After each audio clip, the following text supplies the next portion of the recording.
मानव हर मानव की चाहत क्या है। अभी मैं आपसे पूछूं कि आप क्या चाहते हैं, तो इसमें सभी लोग अलग अलग ढंग से अलग अलग अपनी बात रखेंगे। कोई कहेगा कि मुझे पक्का मकान चाहिए, कोई कहे कि मुझे गाड़ी चाहिए, कोई कहे कि एरोप्लेन चाहिए, कोई कहेगा मुझे धन चाहिए, कोई कहे पुत्र चाहिए।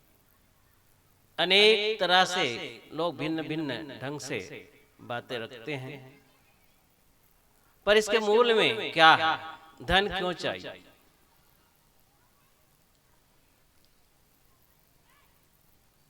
धन इसलिए चाहिए कि हमारा जीवन गुजर चल सके, और जो भी हम मांग रखते हैं सबके मूल में है एक तो सुविधा। हम सब सुविधा चाहते हैं, पक्का मकान हो। बारिश में कच्चा मकान रहता है, टूट फूट हो जाती है, बारिश से नष्ट होने की संभावना रहती है। पानी खपरेल अगर छप्पर है तो चूता रहता है। तो हम चाहते हैं, निश्चिंत होना चाहते हैं। तो ये साधन है, सुविधा है, हम सुविधा चाहते हैं। पर सुविधा अपने आप में पूरा नहीं है।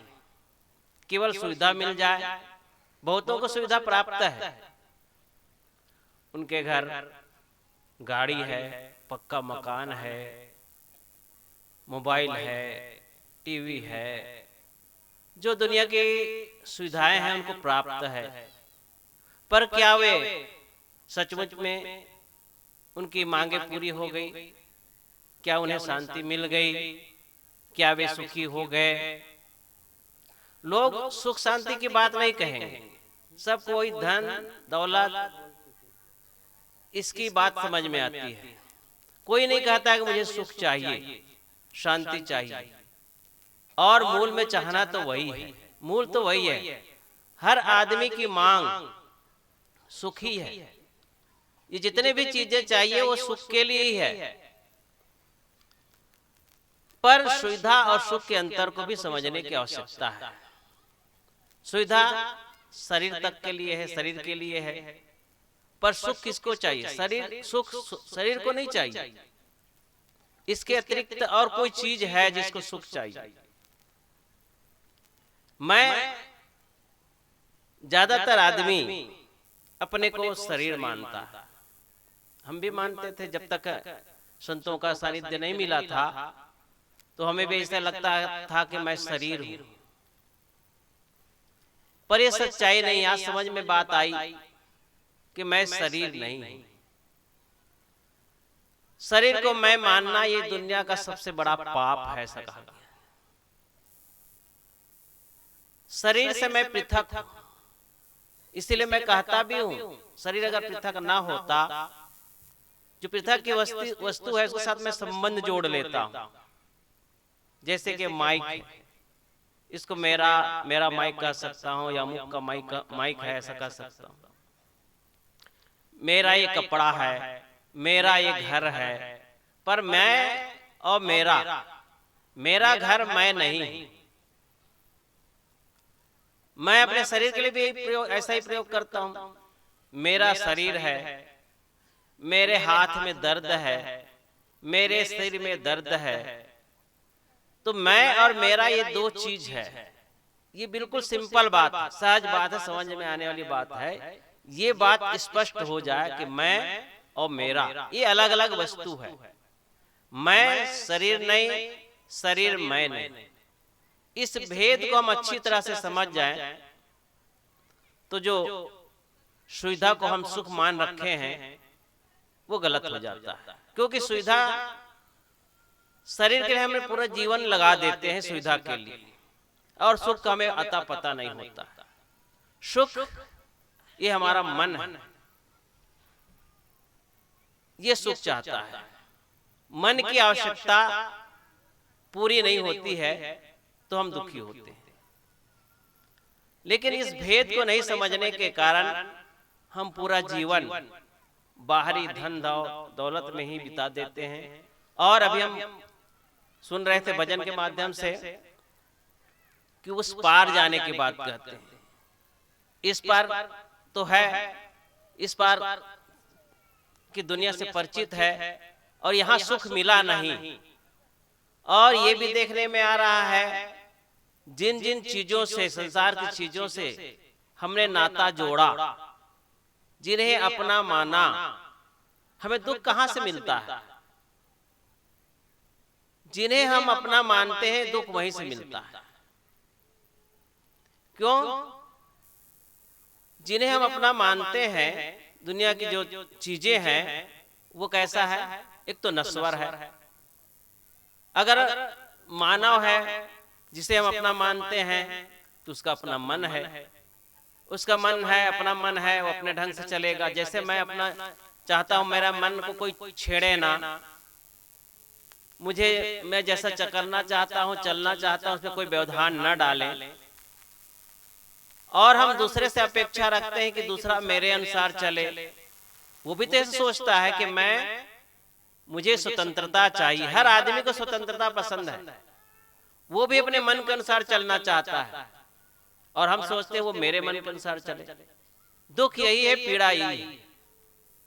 जब हमें समझ में आ जाए कि जैसे मैं स्वतंत्रता चाहता हूं, जिन्हें मैं अपना मानता हूं वो भी स्वतंत्र रहना चाहता है, पर सब अपने अपने मन से चलेंगे तो भी व्यवस्था बनेगी क्या? एक परिवार है, परिवार में सब अपने अपने मन के मालिक हो तो तब तो ठीक है, पर मन ही मालिक बन बैठा है तो मन अपने अनुसार कराना चाहता है और हर आदमी अपने मन से चलना चाहेगा तो परिवार चलेगा कैसे? तो ऐसी स्थिति में समझदार मन चाहिए। हर आदमी को समझदार बनाने की आवश्यकता है। अगर परिवार में हर आदमी समझदार हो जाए, समझ का मतलब समझ में हम एक स्थान पर पहुंच जाते हैं। समझे, कबीर साहब ने इसलिए कहा भी है, समझे की गति एक है जिन समझा सो ठौर, कहे कबीर ये बीच के बल कहीं और की ओर। समझ को हम प्राप्त होते हैं तो हम एक ही जगह पे पहुंचते हैं, एक ही सत्य पे पहुंचते हैं जहां पर विवाद नहीं होता है, जहां पर कोई झगड़ा के लिए स्थान नहीं होता है। फिर हिंदू मुसलमान की बात नहीं होगी। हिंदू भी एक मानव है, वो भी तो इंसान है, उसने मान रखा अपने को हिंदू। जिसे मुसलमान कहते हैं उसने मान रखा अपना को मुसलमान।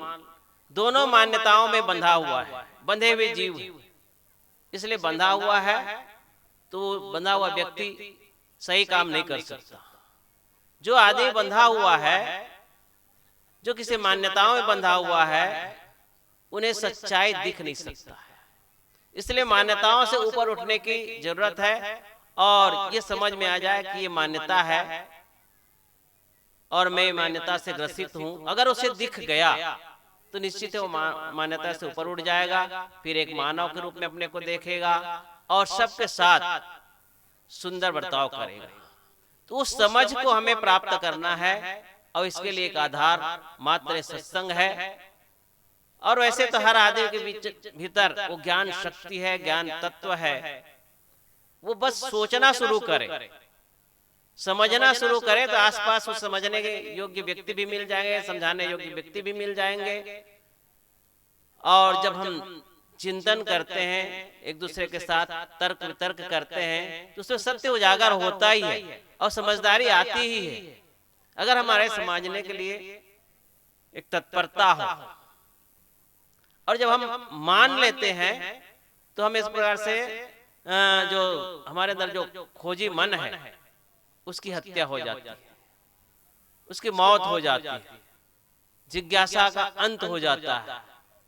इसलिए हमें अपने मानने में जो बात सही लगती है, पर हो सकता है वो सही, क्योंकि बहुत दीर्घ काल से किसी बात को हम मानते रहते हैं, बचपन से हम जिस बात को सुनते रहते हैं। जैसे कि समाज में बहुत सारी मान्यताएं हैं कि देवी है, देवता है, भूत है, प्रेत है, जिंद है, चुड़ैल है, क्या क्या दुनिया भर की जो बातें समाज में व्याप्त है, तो क्या है बचपन से हम सुन रहे हैं और एकदम 16 आने झूठ है, वो हम लोगों को अब दिख पाया है। पहले हम लोग भी उसी इस दुनिया में थे, हम भी ऐसे ही मानते जानते थे, पर आज ये समझ में आया कि वास्तव में एकदम झूठा है।